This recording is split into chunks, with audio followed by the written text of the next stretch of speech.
और अगले 40 साल तक भारतीय राजनीति बीजेपी के इर्द गिर्द ही घूमेगी। यह दावा किया है चुनावी चाणक्य कहे जाने वाले प्रशांत किशोर ने।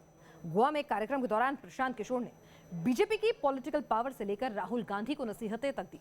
क्या है वो वजह जिसके बलबूते प्रशांत किशोर ने बीजेपी को देश की सबसे बड़ी राजनीतिक शक्ति करार दे दिया? और प्रशांत किशोर के मुताबिक क्या गलती कर रहे हैं कांग्रेसी?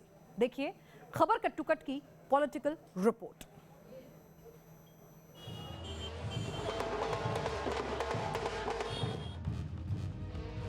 BJP is going nowhere. Like with Rahul Gandhi probably. But BJP is not going anywhere.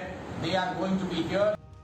40 साल तक बीजेपी भारतीय राजनीति का एपिसेंटर रहेगी और कांग्रेस को बीजेपी के खत को लेकर गलतफहमी दूर कर लेनी चाहिए।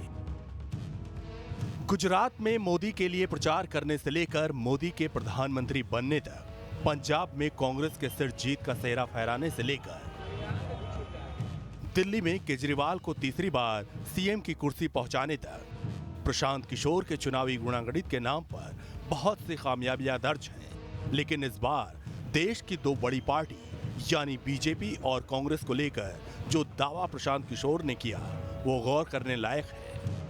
BJP is not going anywhere. They are going to be here. You have to fight it out for next many decades. And that is where the problem lies with Rahul Gandhi probably. He thinks it's just matter of time when people will throw him away. Prashant Kishor क्यों BJP को अगले 30 से 40 साल तक भारतीय राजनीति का अहम हिस्सा करार दे रहे हैं, इसकी तस्दीक आंकड़े भी करते हैं। 2014 के आम चुनाव जीत के वक्त बीजेपी के देश भर में 3.25 करोड़ कार्यकर्ता थे, जो अब बढ़कर 20 करोड़ तक पहुंच चुके हैं। यानी दावे के मुताबिक देश की 15% आबादी सीधे तौर पर कार्यकर्ता बन बीजेपी से जुड़ चुकी है। 2014 की लोकसभा में बीजेपी के 282 सांसद थे, जो अब बढ़कर 303 हो चुके हैं। इसी तरह राज्यसभा में 2014 में बीजेपी के 65 सदस्य थे, जो अब बढ़कर 97 हो चुके हैं। सिर्फ केंद्र की राजनीति ही नहीं, राज्य स्तर की राजनीति पर भी बीजेपी की पकड़ बढ़ी है।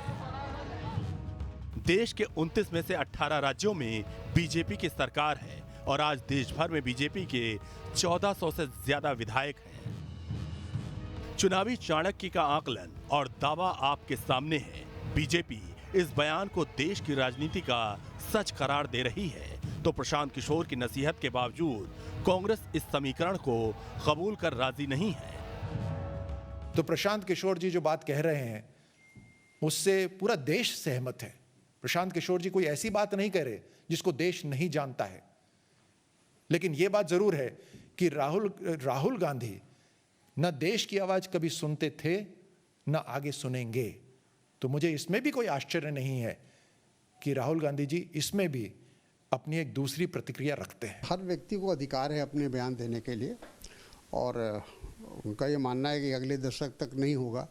अब ये देश की जनता फैसला करेगी, कोई व्यक्ति विशेष तो फैसला नहीं कर सकता है कि अगली सरकार किसकी बनेगी और कौन सत्ता में आएंगे।